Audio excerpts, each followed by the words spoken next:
السلام علیکم ورحمۃ اللہ تعالی وبرکاتہ۔ نحمده ونصلی ونسلم علی رسولہ الکریم، اما بعد فاعوذ باللہ من الشیطان الرجیم، بسم اللہ الرحمن الرحیم۔ ان اللہ وملائکتہ یصلون علی النبی یا ایہا الذین آمنوا صلوا علیہ وسلموا تسلیما۔ اللہم صلی علی سیدنا ومولانا محمد معدن الجود والکرم وآلہ الکرام وابنہ الکریم وبارک وسلم صلاۃ وسلاما علیک یا رسول اللہ صلی اللہ تعالی علیہ وسلم۔ سبق نمبر 16، خلفائے راشدین۔ تو سب سے پہلے تو ہمیں خلفائے راشدین لفظ کو سمجھنا ہے کہ اس کا مطلب کیا ہوتا ہے۔ تو خلفاء یہ خلیفہ کی جمع ہے۔ خلیفہ کا مطلب ہوتا ہے نائب، اور راشدین کا مطلب ہدایت والے۔ تو خلفائے راشدین کا کیا مطلب ہو گیا؟ ہدایت والے خلیفہ۔ کس کے خلیفہ؟ رسول پاک صلی اللہ علیہ وسلم کے خلیفہ۔ تو اس سے کون مراد ہیں؟ خلفائے راشدین کن کو کہتے ہیں وہ تو انشاءاللہ آگے شامل کریں گے، لیکن چونکہ یہ صحابہ کرام ہی میں سب سے بڑے مرتبے والے صحابہ ہیں تو اس لیے سب سے پہلے بات آ جاتی ہے صحابی کی۔ تو صحابی کسے کہتے ہیں؟ اور اس سوال کو اسی وجہ سے سب سے پہلے شامل کیا کہ صحابی کسے کہتے ہیں۔ جواب، حضرت علامہ حافظ ابن حجر عسقلانی رحمۃ اللہ تعالی علیہ فرماتے ہیں، جن خوش نصیبوں نے ایمان کی حالت میں نبی اکرم صلی اللہ علیہ وسلم سے ملاقات کی ہو، آپ کا دیدار کیا ہو اور ایمان ہی پر ان کا انتقال ہوا، ان خوش نصیبوں کو صحابی کہتے ہیں۔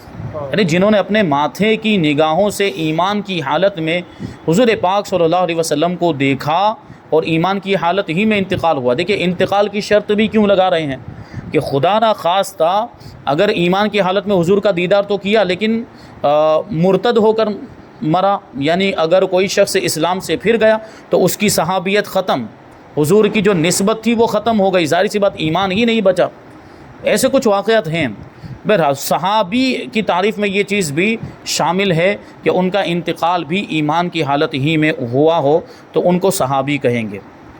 اب یہ مرتبہ آپ غور کریں کہ یہ جو چیز ہے حضور پاک صلی اللہ علیہ وسلم کا دیدار، یہ صحابہ کرام کی خصوصیت ہے، اور یہ ظاہری دیدار کی بات چل رہی ہے، ظاہری طور پر ماتھے کی آنکھوں سے دیکھا ہو، ورنہ تو آج بھی لوگوں کو حضور کا دیدار نصیب ہوتا ہے خواب میں۔ تو خواب میں حضور کو دیکھنے کی وجہ سے کوئی صحابی نہیں ہوگا، اس کو صحابی نہیں کہا جا سکتا جس نے خواب میں دیدار کیا ہو۔ یہاں مراد کیا ہے؟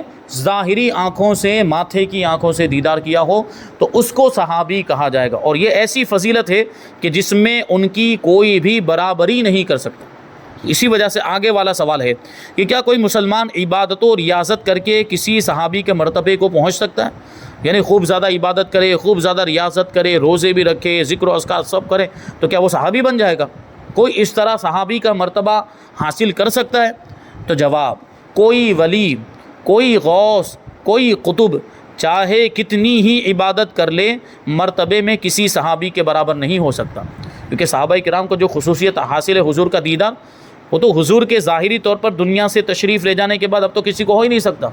اب اگر دیدار ہوگا تو خواب میں ہوگا، اور اس کی بنیاد پر یا ہو بھی سکتا ہے کہ ظاہری طور پر بھی حضور کا دیدار ہو جائے جسم و جسمانیت کے ساتھ بھی، لیکن اس کی بنیاد پر بھی صحابی نہیں کہا جا سکتا ہے۔ صحابی حضور کا جو ظاہری زمانہ تھا، جو اللہ تبارک و تعالیٰ نے ظاہری زمانہ آپ کے لیے جو آپ کی عمر متعین کی تھی، اس عمر میں 63 سال کی عمر میں کسی نے دیکھا ہوگا، وہ بھی اعلان نبوت کے بعد، اعلان نبوت سے پہلے بھی نہیں، اعلان نبوت کے بعد حضور کو دیکھا ہوگا تو اس کو صحابی کہا جائے گا۔ آگے سوال ہے کہ صحابہ کرام میں سب سے افضل کون سے صحابہ ہیں؟ جواب، صحابہ کرام میں سب سے افضل خلفائے راشدین ہیں۔ سوال، خلفائے راشدین سے کیا مراد ہے؟ جواب، حضور نبی کریم صلی اللہ علیہ وسلم کے بعد خلیفہ برحق حضرت ابو بکر صدیق رضی اللہ تعالیٰ عنہ، پھر حضرت عمر فاروق رضی اللہ تعالیٰ عنہ، پھر حضرت عثمان غنی رضی اللہ تعالیٰ عنہ، پھر حضرت علی المرتضیٰ رضی اللہ تعالیٰ عنہ، پھر 6 مہینے کے لیے حضرت امام حسن مجتبیٰ رضی اللہ تعالیٰ عنہ خلیفہ ہوئے۔ ان حضرات کو خلفائے راشدین اور انہی کی خلافت کو خلافت راشدہ کہا جاتا ہے، کہ حضور پاک صلی اللہ علیہ وسلم نے بھی یہ پیشن گوئی کی تھی کہ اتنے سالوں تک میری خلافت رہے گی اور اس کے بعد حکومت شروع ہو جائے گی، تو وہ جو مدت بتائی تھی حضور پاک صلی اللہ علیہ وسلم نے، وہ حضرت امام حسن مجتبیٰ رضی اللہ تعالیٰ عنہ کے 6 مہینے مکمل ہونے پر وہ مدت بھی مکمل ہو گئی۔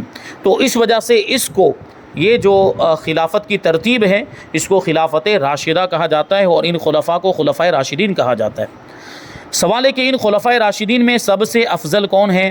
جواب، خلفائے راشدین میں سب سے افضل حضرت ابوبکر صدیق، یعنی وہی خلافت کی جو ترتیب ہے وہی فضیلت کی بھی ترتیب ہے، یعنی پہلے جو خلیفہ وہ سب سے افضل، بعد میں جو خلیفہ وہ ان کے بعد سب سے افضل، پھر بعد میں جو خلیفہ وہ ان کے بعد سب سے افضل، یہی ترتیب ہے فضیلت کی بھی۔ خلفائے راشدین میں سب سے افضل حضرت ابوبکر صدیق رضی اللہ تعالیٰ عنہ، پھر حضرت عمر فاروق رضی اللہ تعالیٰ عنہ، پھر حضرت عثمان غنی رضی اللہ تعالیٰ عنہ، پھر حضرت علی مرتضیٰ رضی اللہ تعالیٰ عنہ۔ یہ فضیلت کی بھی ترتیب ہے۔ اب آگے سوال ہے کہ اگر کوئی یہ کہے کہ حضرت ابوبکر صدیق رضی اللہ تعالیٰ عنہ یا حضرت عمر فاروق رضی اللہ تعالیٰ عنہ سے حضرت علی رضی اللہ تعالیٰ عنہ افضل ہیں، تو اس کے بارے میں کیا کہیں گے؟ جواب، ایسا کہنے والا شخص گمراہ اور بد مذہب ہے۔ یہ تفضیلی ہوا۔ تفضیلی ہوا کا کیا مطلب ہوا؟ حضرت علی کو حضرت فاروق اعظم اور حضرت ابوبکر صدیق پر فضیلت دینے والا، اور ایسے لوگ جو خالی یہی عقیدہ رکھتے ہوں ان کو گمراہ اور بد مذہب کہا جائے گا، جبکہ کوئی دوسرا کفری عقیدہ نہ ہو۔ جہاں تک شیعہ لوگوں کا معاملہ ہے تو شیعہ لوگوں کا یہ عقیدہ تو ہے کہ حضرت علی کو افضل کہتے ہیں، لیکن ساتھ میں ان کے بہت سے ایسے عقائد بھی ہیں جو کفری عقائد ہیں، تو ان کو کافر کہا جائے گا ان کے اس کفری عقائد کی وجہ سے۔ لیکن اگر کوئی شخص کفری عقیدہ نہیں رکھتا ہے، صرف یہ تفضیل کا قائل ہے کہ حضرت علی کو حضرت ابوبکر صدیق اور حضرت فاروق اعظم سے افضل کہتا ہے، تو اس کو گمراہ کہا جائے گا، اس کو بد مذہب کہا جائے گا۔ بہرحال شیعہ لوگوں کے بڑے معاملات ہیں۔ حضرت علی رضی اللہ تعالیٰ عنہ کو خلیفہ بلا فصل مانتے ہیں، حضرت علی کو پہلا خلیفہ مانتے ہیں، اور معاذ اللہ حضرات شیخین اور حضرت عثمان غنی رضی اللہ تعالیٰ عنہم ان کو غاصب کہتے ہیں، معاذ اللہ، کہ انہوں نے خلافت چھین لی تھی۔ حضرت علی حقدار تھے اور ان لوگوں نے ان کو ان کا حق نہیں دیا اور یہ خلیفہ بن گئے۔ تو یہ تو حضرت علی پر بھی اعتراض ہوتا ہے، ٹھیک ہے۔ ہمارا اگر کسی کے ساتھ جو ہے کہ سامنا ہو جائے، کسی ایسے شیعہ کے ساتھ اگر بحث و مباحثہ، تو اس سے آپ یہ سوال پوچھیں کہ حضرت علی رضی اللہ تعالیٰ عنہ مان لیتے ہیں، چلو آپ کے کہنے کے مطابق بالفرض، ورنہ ہمارا عقیدہ تو یہی ہے کہ وہ ترتیب ہے، ٹھیک ہے، 4 خلفاء کی جو ترتیب ہے فضیلت کی بھی وہی ترتیب ہے۔ تو اس سے آپ ایک الزامی سوال پوچھیں کہ حضرت علی رضی اللہ تعالیٰ عنہ اگر خلافت کے حقدار تھے تو آپ نے اپنا حق مانگا کیوں نہیں؟ حضرت ابوبکر کو لوگ خلیفہ بنا رہے تھے، حضرت ابوبکر کے بعد لوگ حضرت صدیق اکبر کو، حضرت فاروق اعظم کو خلیفہ بنا رہے تھے، بنا بھی دیا، ان کی نگاہوں کے سامنے یہ سب ہو رہا تھا، اور حضرت عثمان غنی کو بھی خلیفہ بنا دیا، یہ بھی تو ان کی نگاہوں کے سامنے ہوا۔ اور یہ ہو ہی نہیں سکتا کہ حضرت علی جیسا بہادر کوئی غلط کام ہو رہا اور وہ خاموش رہے۔ اگر وہ خلافت کے حقدار تھے تو کیوں نہیں بولے؟ جب حضرت امیر معاویہ سے انہوں نے جنگ کی تو یہاں نہیں کر سکتے تھے۔ حضرت امیر معاویہ کے ساتھ وہی معاملہ تھا کہ وہ خلافت کے حقدار نہیں تھے، خلافت کے حقدار مولا کائنات ہی تھے۔ وہ بہرحال حضرت امیر معاویہ بھی صحابی رسول ہیں، ان کا ادب و احترام کرتے ہیں، لیکن جب وہاں پر یہ بات تھی کہ خلافت کے حقدار اس وقت حضرت امیر معاویہ کے مقابلے میں حضرت علی تھے، اور اس حق کو وصول کرنے کے لیے، اس حق کو حاصل کرنے کے لیے آپ نے جنگ تک کی، تو یہی معاملہ تو یہاں پر بھی ہوتا۔ حضرت ابوبکر صدیق سے بھی پھر ان کو جنگ کرنی چاہیے تھی، حضرت فاروق اعظم سے بھی جنگ کرنی چاہیے تھی، حضرت عثمان غنی سے بھی جنگ کرنی چاہیے تھی۔ تو ثابت ہو گیا کہ حضرت ابوبکر کی خلافت حق ہے، فاروق اعظم کی بھی خلافت حق ہے، عثمان غنی کی بھی خلافت حق ہے، اور حضرت مولا کائنات نے بھی اس کو تسلیم کیا ہے، یعنی ان کو خلیفہ مانا ہے اور بیعت بھی کی ہے، ثابت ہے۔ حضرت ابوبکر کی بھی بیعت کی، فاروق اعظم کی بھی بیعت کی، عثمان غنی کی بھی بیعت کی۔ تو اگر حضرت علی ہی حقدار ہوتے تو بیعت کیوں کرتے؟ تو یہ سب سے بڑا ایک الزامی سوال ان کے اوپر ہوتا ہے، اور ان کے پاس اس کا کوئی جواب نہیں ہے۔ اور معاذ اللہ ان میں جو غالی قسم کے ہیں وہ اسی چیز کو لیتے ہوئے مولا کائنات کو معاذ اللہ کافر بھی کہہ دیتے ہیں، مولا کائنات سے محبت کا دعویٰ کر رہے ہیں کہ ہم ان کے ماننے والے ہیں، اہل بیت کے ماننے والے، اہل بیت سے محبت کرنے والے۔ شیعہ لوگوں کے اندر ایک فرقہ یہ ہے جو حضرت علی کو معاذ اللہ کافر کیا کہتے ہیں کہ وہ خلیفہ ہونے کی حقدار تھے، انہوں نے خلافت نہیں مانگی تو کافر ہیں۔ جو جس کو ماننے کا دعویٰ کر رہے تھے اسی کو کافر کہتے ہیں۔ حضور نے جو فرمایا تھا، علی تیری محبت میں ایک فرقہ گمراہ ہو جائے گا تو تیری دشمنی میں ایک فرقہ گمراہ ہو جائے گا۔ یہ محبت میں گمراہ ہونے والے لوگ ہیں یہ شیعہ لوگ، اور نفرت میں، دشمنی میں گمراہ ہونے والے لوگ ہیں خارجی۔ بہرحال اہل سنت و جماعت کا مذہب ہی مذہب حق ہے. اللہ تبارک و تعالی ہمیں اسی پر استقامت عطا فرمائے. آگے سوال ہے کہ حضرت ابوبکر صدیق رضی اللہ تعالیٰ عنہ یا حضرت عمر فاروق رضی اللہ تعالیٰ عنہ کی خلافت کے منکر کا کیا حکم ہے؟ جواب: حضرت ابوبکر صدیق یا حضرت عمر رضی اللہ تعالیٰ عنہما کی خلافت یا صحابیت کا انکار کرنے والا بھی کافر ہے. یا مطلب یعنی خلافت کا ہی انکار کر دے کہ وہ خلیفہ تھے ہی نہیں تو وہ کافر ہو جائے گا. کیوں؟ کیونکہ یہ اجماع صحابہ کا انکار ہو گیا، کیونکہ ان دونوں کی خلافت پر سارے صحابہ کرام کا اتفاق ہو گیا تھا، اور جس چیز پر سارے صحابہ کرام متحد ہو جائیں، متفق ہو جائیں، اس کا انکار کرنا یہ اجماع قطعی کا انکار ہے، اور اجماع کا انکار کرنا یہ کفر کا سبب ہوتا ہے. اور صحابیت کا انکار، یہ صحابیت تو ان کی قرآن و حدیث سے ثابت ہے. حضرت ابوبکر صدیق رضی اللہ تعالیٰ عنہ کی صحابیت قرآن سے ثابت ہے اور حدیث قطعی حدیثوں سے ثابت ہے. تو ان کی صحابیت کا انکار کرنا قرآن و حدیث کا انکار کرنا ہوا، تو قرآن و حدیث کا انکار کرنے والا کافر ہو جاتا ہے. پہلے خلیفہ حضرت ابوبکر صدیق رضی اللہ تعالیٰ عنہ، ان کے بارے میں سوال ہے کہ مسلمانوں میں سب سے پہلے خلیفہ کا نام بتائیے.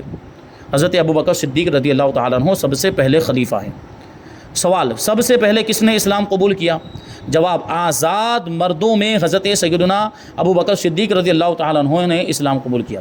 یہ آزاد مردوں کہنے کی وجہ کیا ہے؟ کیونکہ غلاموں کا بھی زمانہ تھا، تو غلاموں میں حضرت زید ابن حارثہ رضی اللہ تعالیٰ عنہ سب سے پہلے مسلمان ہوئے تھے. وہ غلام تھے، غلاموں میں سب سے پہلے وہ مسلمان ہوئے. اور عورتوں میں حضرت ام المؤمنین خدیجہ الکبریٰ رضی اللہ تعالیٰ عنہ سب سے پہلے مسلمان ہوئی. اور چھوٹے بچوں میں مولا کائنات علی مرتضیٰ رضی اللہ تعالیٰ عنہ سب سے پہلے مسلمان ہوئے. سوال ہے کہ حضرت سیدنا ابوبکر صدیق رضی اللہ تعالیٰ عنہ کا مختصر تعارف بتائیے. جواب: آپ رضی اللہ تعالیٰ عنہ کا اسم مبارک عبداللہ ابن ابو قحافہ ہے. آپ رضی اللہ تعالیٰ عنہ کا رنگ گورا، جسم دبلا پتلا، رخسار رستے ہوئے تھے، یعنی ایسا محسوس ہوتا تھا کہ آپ کے گال مبارک میں سے پانی نکل رہا ہے، یعنی نمی والے تھے. آپ کے رخسار مبارک نمی والے تھے. آنکھیں حلقہ دار تھیں، یعنی گول دائرے والی تھیں. پیشانی ابھری ہوئی تھی. آپ رضی اللہ تعالیٰ عنہ کے والدین، بیٹے اور پوتے سب صحابی ہیں، اور یہ فضیلت صحابہ کرام میں کسی کو حاصل نہیں ہوئی کہ آپ کے والد بھی صحابی ابو قحافہ، آپ خود بھی صحابی، آپ کے بیٹے بھی صحابی اور آپ کے پوتے بھی صحابی، یعنی 4 پیڑھیاں نسل در نسل صحابی ہیں. یہ فضیلت حضرت ابوبکر صدیق رضی اللہ تعالیٰ عنہ کو حاصل ہوئی. عام الفیل کے 2 برس 4 مہینے کے بعد مکہ مکرمہ میں آپ کی ولادت ہوئی. عام الفیل کا کیا مطلب؟ ہاتھیوں والا سال. ہاتھیوں والا سال یعنی وہ ابرہہ جو بادشاہ تھا اور وہ لشکر لے کر آیا تھا خانہ کعبہ کو ڈھانے کے لیے. سورہ فیل کے اندر اس کا ذکر ہے، الم تر کیف فعل ربک باصحاب الفیل، اس میں اس واقعے کی طرف اشارہ ہے. تو اللہ تبارک و تعالیٰ نے ابابیل کو بھیجا، چھوٹے چھوٹے پرندے، اتنے چھوٹے چھوٹے پرندے، وہ اپنی چونچ میں ایک کنکر لے کر اور اپنے پاؤں میں ایک ایک کنکر لے کر، 3 کنکر ایک پرندے کے پاس. اب سوچیں وہ پرندہ ہی پہلے اتنا چھوٹا ہے، اس نے اپنی چونچ میں جو کنکر لیا ہوگا یا اپنے پاؤں میں جو کنکر لیا ہوگا وہ کتنا چھوٹا ہوگا. اور یہ پرندے آئے، اب یہ پرندہ اپنی پوری طاقت کے ساتھ اگر وہ چھوٹا سا کنکر پھینکے بھی تو کیا فرق پڑنے والے، لیکن اللہ کی قدرت دیکھیں کہ بندوق کی گولی سے زیادہ طاقت ان کنکروں میں پیدا ہو گئی. تو جو ہاتھیوں پر جو سوار تھے جو فوجی، تو اس کے جسم کو چیرتا ہوا وہ کنکر، ایک کنکر لگا تو وہ اس کے جسم کو پورا چیرتا ہوا جسم کے آر پار ہو گیا اور پھر ہاتھی کے جسم میں داخل ہو گیا، اور ہاتھی کے جسم کو بھی آر پار کرتے ہوئے وہ کنکر نیچے تک زمین تک پہنچ گیا. بندوق کی گولی میں بھی اتنی طاقت نہیں ہوگی. یہ اللہ تبارک و تعالیٰ نے ان چھوٹے چھوٹے پرندوں کو یہ طاقت عطا فرمائی، اور یہ دنیاوی ظاہری بادشاہ کی عاجزی کو ظاہر کر دیا کہ حقیقی بادشاہ تو اللہ تبارک و تعالیٰ ہے، وہ تو احکم الحاکمین ہے، اور اس کے سامنے کسی کی کچھ نہیں چلتی. اور وہ ڈھانے کے لیے کس کو آئے تھے؟ خانہ کعبہ کو ڈھانے کے لیے آئے تھے. حضرت عبد المطلب نے اسی لیے تو جواب دے دیا تھا، اپنے اونٹ چھڑا کر لے کر چلے آئے کہ مجھے میرے اونٹ کی فکر ہے. رہی بات خانہ کعبہ کی تو وہ اللہ کا گھر ہے، جس کا گھر ہے وہی اس کی حفاظت کرے گا، اور اللہ تعالیٰ نے حفاظت کی بھی. تو یہ ابرہہ والا جو واقعہ پیش آیا، اس کو اس سال، یہ جس سال یہ واقعہ پیش آیا اس سال کو عام الفیل کہا جاتا ہے. اور اسی کے اعتبار سے وہ تاریخ، کیونکہ ہجری والی تاریخ تو اس وقت تھی ہی نہیں، تو اسی کے اعتبار سے یہ تاریخ بیان کی جاتی ہے. وہ سال کیونکہ بہت بڑا واقعہ پیش آیا تھا تو عام الفیل سے مشہور ہو گیا، تو اسی کے اعتبار سے آگے پیچھے کر کے بہت سارے واقعات بیان کیے جاتے. تو عام الفیل کے 2 برس 4 مہینے کے بعد حضرت ابوبکر صدیق رضی اللہ تعالیٰ عنہ مکہ مکرمہ میں پیدا ہوئے. اپنی عمر شریف میں حضور پاک صلی اللہ علیہ وسلم کی جدائی کبھی بھی گوارا نہیں کی، یعنی اسلام لانے سے پہلے بھی حضور کے دوست تھے، اور اسلام لانے کے بعد تو ایسے دوست اور ایسی محبت کہ سفر و حضر ہر موقع پر حضور پاک صلی اللہ علیہ وسلم کے ساتھ رہے، اور کسی بھی موقع پر حضور کا ساتھ نہیں چھوڑا، اور پوری زندگی جانثاری اور وفاداری کا ثبوت پیش کیا، جہاں تک کہ غار ثور میں کہ جہاں اور کوئی نہیں تھا، وہاں کسی اور کو اجازت نہیں تھی اور کسی اور کو یہ شرف حاصل نہیں ہوا، وہاں بھی حضور کے ساتھ رہنے کی سعادت اگر کسی کو ملی تو ابو بکر کو ملی۔ یہ پوری زندگی تو ساتھ میں رہے، انتقال کے بعد بھی حضور کا پڑوس نصیب ہوا ہے۔ ایسے ساتھی ہیں حضرت ابوبکر صدیق رضی اللہ تعالیٰ عنہ۔ بلکہ بعض روایتوں میں آیا کہ کیسی محبت تھی، کیسا عشق تھا کہ پورا دن تو حضور کے سامنے رہتے، حضور کا دیدار کرتے رہتے۔ بلکہ وہ آپ نے 3 تمنائیں پڑھی ہوں گی، حضرت ابوبکر صدیق کی 3 تمنائیں تھیں۔ وہ بیان کرتے تھے کہ میری 3 تمنا ہے کہ بس آپ کے سامنے بیٹھا رہوں، اپنا پورا مال اور آپ کے اوپر خرچ کر دوں اور بس آپ کی بارگاہ میں حاضر ہوں۔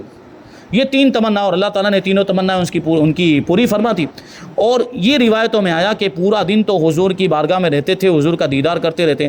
اب ظاہر سی بات، جب رات ہوتی تو ہر کوئی اپنے اپنے گھر چلا جاتا ہے، حضور پاک صلی اللہ علیہ وسلم اپنے مکان میں تشریف لے جاتے، حضرت ابوبکر اپنے مکان میں، لیکن بے چینی کی کیفیت کے محبوب سے جدا ہو گئے، اور انتظار کرتے کب صبح ہوگی کہ حضور کی بارگاہ میں پہنچ کر پھر سے دیدار نصیب ہوگا۔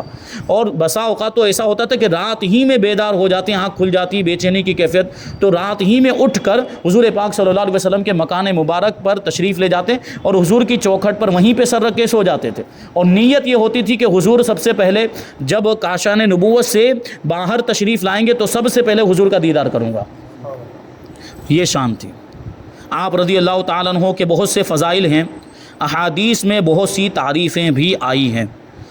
آپ رضی اللہ تعالیٰ عنہ کا لقب صدیق اور عتیق ہے۔ صدیق کا معنی بہت زیادہ سچ بولنے والا، اور حضرت ابوبکر صدیق رضی اللہ تعالیٰ عنہ بہت زیادہ سچ بولنے والے اور سچوں کی تصدیق کرنے والے، کیونکہ آپ نے سب سے پہلے حضور کی تصدیق کی تھی۔ اور عتیق کا مطلب یہ ہے آزاد، اور یہاں مراد جہنم سے آزاد۔ حضور نے یہ لقب حضرت ابوبکر صدیق رضی اللہ تعالیٰ عنہ کو دیا تھا کہ اے ابوبکر تم آزاد ہو، یعنی تم جہنم سے آزاد ہو۔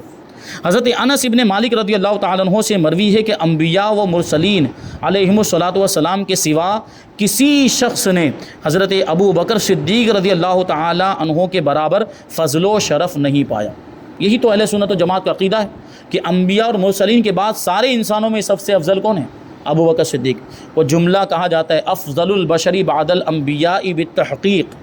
یہی تحقیق ہے کہ انبیاء کے بعد سب سے بڑا مرتبہ کسی کا ہے تو وہ ابو بکر صدیق کا ہے۔ 22 جمادی الآخرہ 13 ہجری شب سہشنبہ یعنی منگل کی رات میں مدینہ منورہ مغرب و عشاء کے درمیان 63 سال کی عمر میں آپ رضی اللہ تعالیٰ عنہ کا وصال ہوا۔ حضرت عمر ابن خطاب رضی اللہ تعالیٰ عنہ نے نماز جنازہ پڑھائی، اور آپ رضی اللہ تعالیٰ عنہ کی خلافت 2 سال 4 مہینے رہی۔ آگے سوال ہے کہ حضرت ابوبکر صدیق رضی اللہ تعالیٰ عنہ کو یار غار کیوں کہا جاتا ہے؟ جواب: جب آقا صلی اللہ علیہ وسلم نے مکہ مکرمہ سے مدینہ منورہ ہجرت فرمائی تو راستے میں غار ثور میں 3 دن تک حضور پاک صلی اللہ علیہ وسلم کے ساتھ قیام فرمایا، اور اسی نسبت سے یار غار کہلائے۔ یار غار یعنی غار مطلب گفا جو پہاڑوں کے اندر ہوتی ہے، یار مطلب ساتھی دوست، اور غار کا ساتھی غار کا دوست۔ اور میں نے ابھی کہا کہ اس وقت بھی کسی اور صحابی کو یہ مرتبہ نہیں ملا، یہ شرف اور سعادت نہیں ملی، حضرت ابوبکر صدیق رضی اللہ تعالیٰ عنہ کو یہ سعادت ملی۔ اور وہاں پر بھی کیسی جانثاری، حضور پاک صلی اللہ علیہ وسلم کا یہ معجزہ تھا کہ آپ پتھر پر پاؤں رکھتے تھے تو پتھر موم ہو جاتا تھا۔ موم ہو جاتا تھا کا مطلب یہ کہ موم بن نہیں جاتا تھا، موم کی طرح نرم ہو جاتا تھا، اور حضور کے نقش قدم پتھر میں چھپ جاتے تھے۔ اسی وجہ سے تو ہم جو حضور کے قدم مبارک کے جو نقشے دیکھتے ہیں وہ وجہ وہی ہے کہ وہ پاؤں یہ ایسے کیسے پڑ سکتا ہے، وہ پتھر نرم ہوگا تبھی، ورنہ تو وہ نقش کرنا پڑے گا، اس کو کوریدنا پڑے گا اس طرح کا نقش بنانے کے لیے جو ہمارے سامنے حضور پاک صلی اللہ علیہ وسلم کے قدم مبارک کے جو نقشے ہیں۔ اس کی وجہ یہ جو حقیقی اصل ہیں، ابھی مارکیٹ میں تو نقلی بھی بہت سارے آ گئے، اور ابھی تو کچھ لوگوں نے دھندا چلایا ہے۔ یہ واقعی قابل مذمت ہے کہ حضور پاک صلی اللہ علیہ وسلم کے جو واقعی جو نقشے تھے، اپنے ماربل منگوا رہے ہیں راجستھان سے، مکرانہ سے ماربل منگوا رہے ہیں، اور اس کے اوپر وہ کاریگر سے برابر وہ اس کے جیسا نقشہ بنوا کے اس کو تقسیم کروا رہے ہیں۔ یہ کیا چل رہا ہے؟ یہ تو جعل سازی چل رہی ہے، یہ نقل بازی چل رہی ہے کہ لوگوں کی عقیدتوں کے ساتھ کھیلنا ہو گیا۔ حضور کی طرف جھوٹی چیز کو منسوب کر رہے ہیں کہ جو حضور کا نقش قدم نہیں ہے اس کو حضور کی طرف منسوب کریں، ان کا ایمان کیسے گوارا کرتا ہے؟ یہ ہو رہا ہے ہمارے صورت کے اندر۔ اللہ تبارک و تعالیٰ ایسے لوگوں کو توفیق عطا فرمائے۔ بڑی سخت غلط بات ہے۔ حضور پاک صلی اللہ علیہ وسلم کی حقیقی تبرکات، یہ ہمارے سروں کے تاج ہیں، ہم ان کا ادب و احترام، ہماری جانیں قربان ہو جائے حضور کے منہ مبارک پر، حضور کے جبہ مبارک پر، وہ چیزیں ایسی نسبت رکھ، لیکن یہ ہماری عقیدت، اس کے ساتھ کھلواڑ ہو رہا ہے، نقلی بنا کے دے دیا جائے تو اب کیا ہوگا؟ تو یہ چیزیں ہو رہی ہے۔ بہرحال تو بات آ گئی کہ حضرت ابوبکر صدیق رضی اللہ تعالیٰ عنہ جب غار سور میں جا رہے تھے تو حضور پاک صلی اللہ علیہ وسلم وہ وہاں پہ پتھروں پہ وہ پہاڑ کے پاؤں رکھتے تو نشان پڑ جاتے اور دشمن پیچھا کر رہے تھے۔ تو اس وقت حضرت ابوبکر صدیق رضی اللہ تعالیٰ نے دیکھا کہ اگر ایسے ہی چلتے رہے تو یہ تو نشان جو پڑے ہوئے ہیں پاؤں مبارک کے، تو وہ تو دیکھتے دیکھتے اس کو ڈھونڈ لیں گے، ہم لوگوں تک پہنچ جائیں گے۔ تو حضرت ابوبکر صدیق رضی اللہ تعالیٰ عنہ نے کیا کیا تھا، حضور پاک صلی اللہ علیہ وسلم کو اٹھا لیا تھا، اپنی گود میں اٹھا لیا تھا۔ اور وہ پہاڑ کتنی اونچائی پر غار سور ہے آپ جا کر دیکھیں، حضور پاک صلی اللہ علیہ وسلم کو اٹھا کر اتنا اوپر تک، وہ پتھریلی زمین، وہ پہاڑ، حضرت ابوبکر صدیق حضور کو اٹھا کر اتنا اوپر تک پہنچے۔ یہ جان ساری حضرت ابوبکر صدیق رضی اللہ تعالیٰ عنہ کی۔ آگے سوال ہے کہ حضرت ابوبکر صدیق رضی اللہ تعالیٰ عنہ کا حضور پاک صلی اللہ علیہ وسلم سے کیا رشتہ ہے؟ جواب، حضرت ابوبکر صدیق رضی اللہ تعالیٰ عنہ حضور پاک صلی اللہ علیہ وسلم کی زوجہ محترمہ ام المؤمنین حضرت عائشہ صدیقہ رضی اللہ تعالیٰ عنہا کے والد ہیں، یعنی اس اعتبار سے حضرت ابوبکر صدیق رضی اللہ تعالیٰ عنہ حضور کے سسر ہوئے، اور حضور پاک صلی اللہ علیہ وسلم آپ کے داماد ہوئے، لیکن کبھی حضور نے حضرت ابوبکر صدیق نے حضور کو داماد کہہ کر نہیں پکارا۔ یہ دنیاوی رشتے اور دنیاوی رشتوں کی کبھی پامالی بھی ہو جاتی ہے، اور کبھی وہ اتنا وقار اس کا نہیں ہوتا۔ اور حضور پاک صلی اللہ علیہ وسلم کے مرتبے کے اعتبار سے، جیسے حضرت عباس رضی اللہ تعالیٰ عنہ کے بارے میں مروی ہے، آپ کے چچا حضور پاک صلی اللہ علیہ وسلم کے چچا عمر میں زیادہ تھے، کسی نے پوچھ لیا کہ آپ بڑے ہیں یا حضور بڑے ہیں، تو حضرت عباس رضی اللہ تعالیٰ عنہ نے بڑا عشق والا جواب دیا، کہتے ہیں کہ بڑے تو وہی ہیں، بس میری تو عمر زیادہ ہے، بڑے تو وہی ہیں، بس میری تو عمر زیادہ ہے۔ تو کبھی داماد کہہ کر نہیں پکارا۔ حضرت علی کو حضور نے بھائی کہا تھا، لیکن حضرت علی نے کبھی حضور کو بھائی کہہ کر نہیں پکارا، یا رسول اللہ ہی کہتے تھے، یا حبیب اللہ کہتے تھے، یا اس طرح کے جو القاب ہیں اس سے وہ حضور کو یاد کیا کرتے تھے۔ یہ ادب ہمیں صحابہ کرام سے ملتا ہے، انہوں نے ہمیں سکھایا ہے، اور اہل سنت و جماعت نے انہی سے سیکھا اور آگے تک ہم تک پہنچا ہے۔ اللہ تبارک و تعالی ہمیں مذہب اہل سنت و جماعت پر قائم رکھے۔ تو یہاں پر پہلے خلیفہ حضرت ابوبکر صدیق کا بیان مکمل ہوا، یہاں سے دوسرے خلیفہ حضرت فاروق اعظم، پھر حضرت عثمان غنی، اور پھر حضرت علی رضی اللہ تعالیٰ عنہ کا تذکرہ ہم انشاءاللہ آئندہ درس میں شامل کریں گے۔ اللہ تبارک و تعالیٰ کی بارگاہ میں دعا ہے کہ جو کچھ بھی بیان ہوا اس پر ہم سب کو عمل کرنے کی توفیق عطا فرمائے۔ وما علینا الا البلاغ۔ السلام علیکم۔